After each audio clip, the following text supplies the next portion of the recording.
right, we're all set. All right, Ben. Yeah. So start by stating your name and age. Hi, my name's Ben. I'm 33 years old. All right, and thank you for joining me today.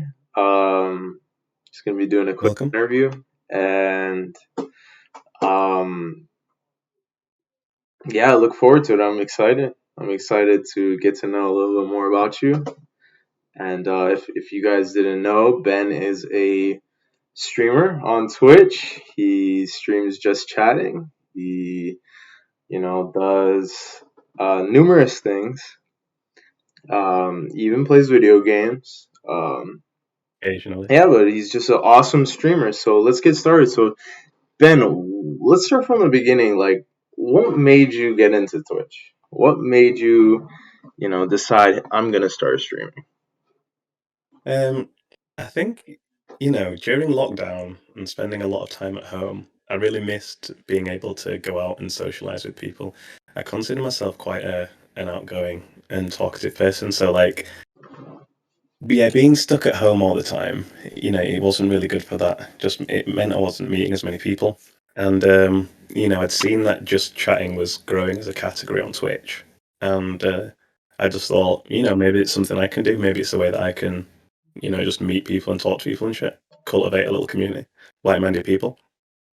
Yeah, for sure, for sure. So, what specifically, got you into just chatting versus playing video games? I know you play video games, from time to time. Like, I see you hop on multiple games, but like, what specifically with just chatting is really, gravitating you towards it? Well, I think it's pretty much two reasons. It's like one, I'm just a fairly average gamer, so it's like really, what do I have to add to that sphere? Yeah, And secondly, I genuinely enjoy talking to people, and one of the things that they say about Twitch and being able to grow is being able to build a community and engage with people to make them want to come back. And it's like the only way to really engage with people is to read the messages and talk back to them. So what's the best way to do that? It's by doing just chatting. yeah, no, for sure.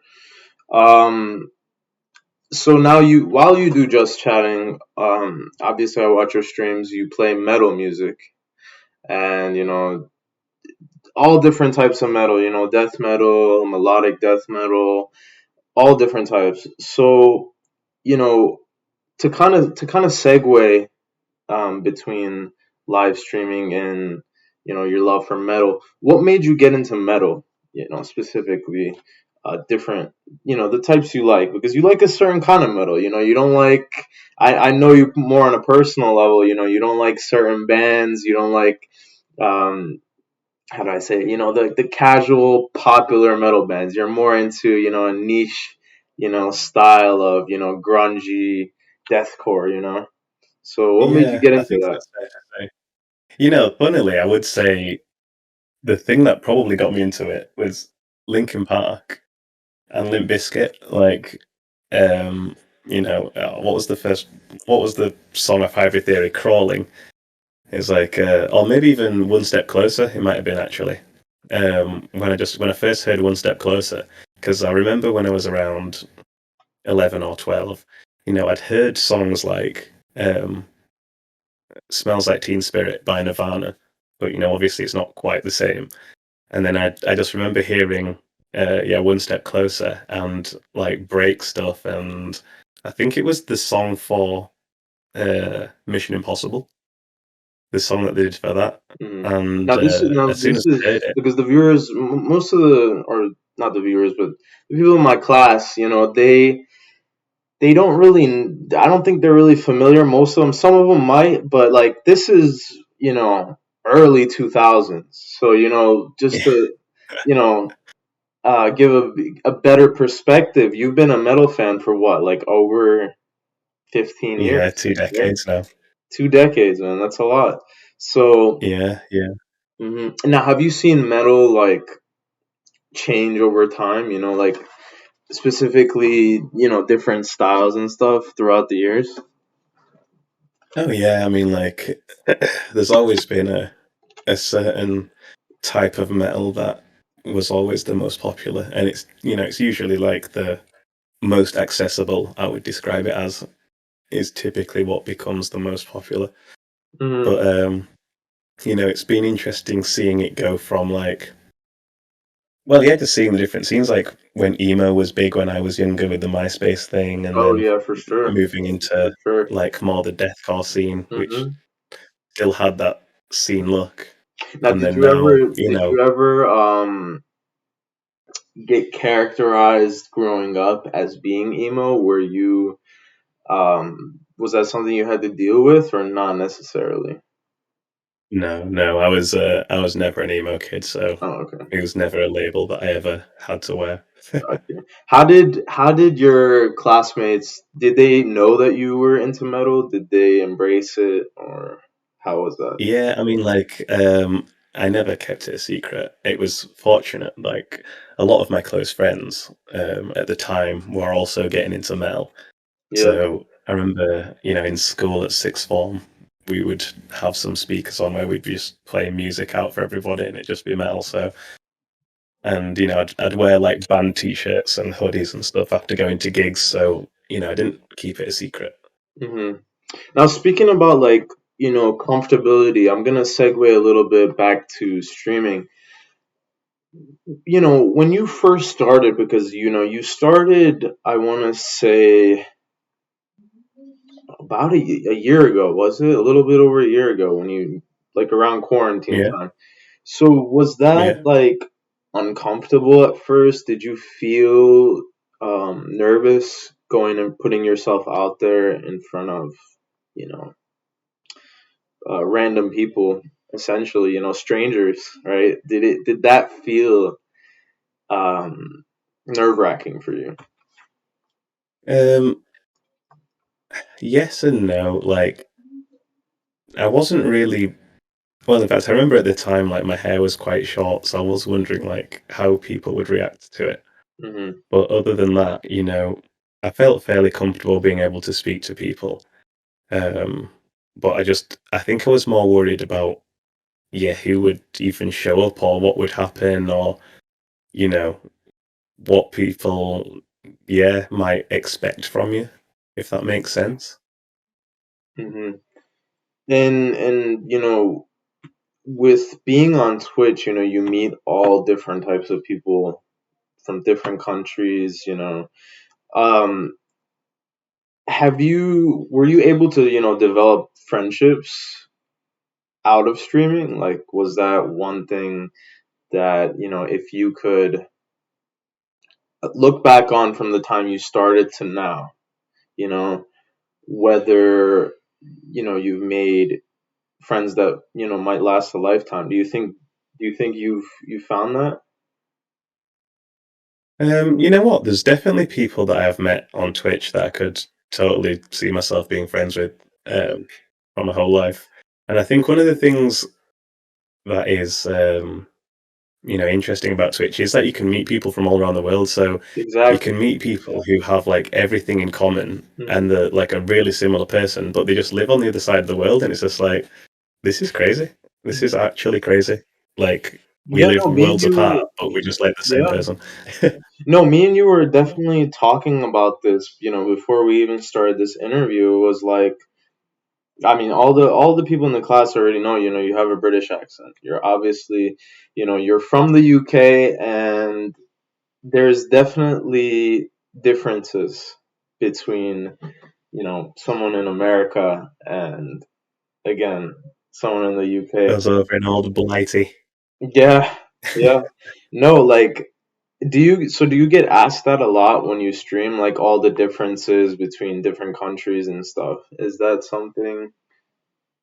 I do sometimes get people ask me like, just silly things. Usually asking to say English stuff like, "Oh, can you say bottle of water?" or Yeah, just commenting yeah, just generally on my accent. yeah.